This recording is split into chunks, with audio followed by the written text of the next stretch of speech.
नमस्कार, मैं प्रशांत और आप देख रहे हैं द एच न्यूज। देखिए, अभी कुछ समय पहले ही बिहार के 6 राज्यसभा सीटों के लिए चुनाव हुए, जिसमें 6 वो कैंडिडेट जो है वो निर्विरोध चुने गए थे। ऐसे में बीजेपी के तरफ से 2 कैंडिडेट थे, एक धर्मशिला गुप्ता, तो वही दूसरे कैंडिडेट जो थे वो भीम सिंह थे। इन दोनों को भी निर्विरोध चुना गया था। और आज चंद्रवंशी समाज के द्वारा भीम सिंह को मौका देने को लेकर एक धन्यवाद कार्यक्रम का आयोजन किया गया था, जिसमें शिरकत करने के लिए बिहार के दोनों उप मुख्यमंत्री सम्राट चौधरी और विजय कुमार सिन्हा दोनों पहुंचे थे। तो ये लोग जब यहाँ पर पहुंचे, इस दरमियान क्या कुछ कह रहे हैं, पहले सुनिए भीम सिंह को, उसके बाद हम सुनवाते हैं सम्राट चौधरी विजय सिन्हा को भी। भारतीय जनता पार्टी उन पर नजर रखे हुए थे और उनको शुद्ध सहित वापस किया है और राज्यसभा का सदस्य बनाया है। तो जब भीम सिंह का नंबर आ सकता है तो किसी भी कार्यकर्ता का नंबर आ सकता है, यह संपूर्ण बिहार में कैसे किया। और इसी मैसेज से उत्साहित होकर हमारे कई साथियों ने अभिनंदन का कार्यक्रम रखना चाहा। मैंने कहा कि मेरा अभिनंदन नहीं, अभिनंदन होना चाहिए भारतीय जनता पार्टी। तो सुना आपने किस प्रकार से भीम सिंह ने पहले कहा कि जिस प्रकार से बीजेपी कार्य करती है, बीजेपी में कभी भी किसी का नंबर लग सकता है, यानी कि बीजेपी में कोई भी कार्यकर्ता जो है वो बड़े पद पर जा सकता है। और इसका उदाहरण आप लोग जानते ही हैं।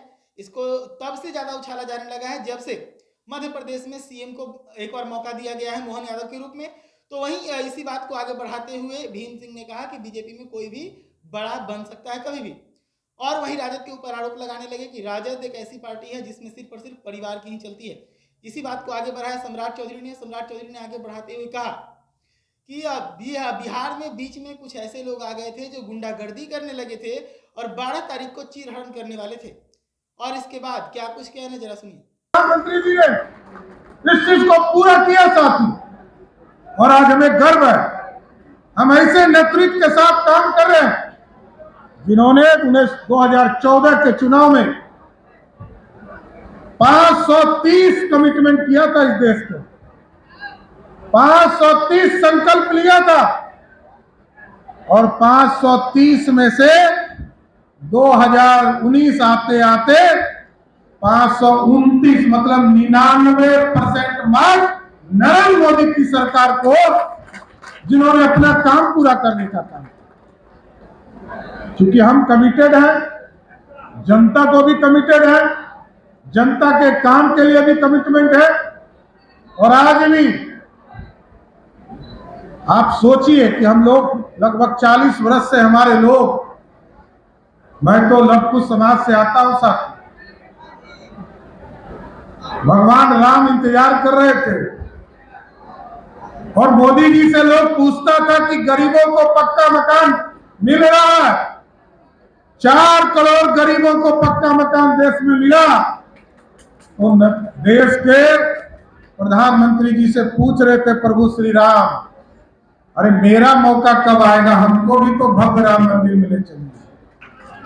और कमिटमेंट पूरा किया साथियों। कई भाजपा और जनसंघ के लोगों ने कार सेवा किया, मंदिर के लिए आंदोलन किया, जेल गए, कई लोगों ने प्राणों की आहुति दी। राज्यसभा में जाकर के बिहार की गरिमा को, बिहार के गौरवशाली इतिहास को, बिहार के प्रतिभा को एक पहचान नए ढंग से देंगे। हमारे शीर्षस्थ नेतृत्व का निर्णय पर आज पूरी जनता गौरवान्वित महसूस कर रही है। देश में समृद्ध समाज का होना ही विकसित भारत का आधार हो सकता है। इसलिए प्रधानमंत्री जी ने साफ शब्दों में कहा कि ज्ञान का सम्मान होना चाहिए। अब जाति से भी 2 कदम आगे निकल करके हम ज्ञान शब्द को आगे बढ़ावे। ज्ञान में पहला शब्द जी है यानी गरीब, दूसरा वाई है यानी युवा, तीसरा अन्नदाता है और चौथा है यानी नारी शक्ति है। हर जाति में ये चारों विद्यमान है। इस चारों का उत्थान हमारी प्राथमिकता में रहे, इसका सम्मान हमारी पहली सोच में रहे। तो सुना आपने किस प्रकार से सम्राट चौधरी ने कहा कि 12 तारीख को जो चीरहरण करने वाले लोग थे, उन लोगों के साथ जो कार्रवाई होगी वो लोग ही जानेंगे। तो वहीं विजय कुमार सिन्हा ने कहा कि हम देश के प्रधानमंत्री नरेंद्र मोदी की बातों को आगे बढ़ाते हुए कहते हैं कि अब ज्ञान को आगे बढ़ाना है। ज्ञान यानी कि GYAN, जी से गरीब, या वाई से युवा, ए से अन्नदाता और न से नारी शक्ति। ऐसी तमाम खबरों के लिए जुड़े रहेगा द हिंदू के साथ। धन्यवाद।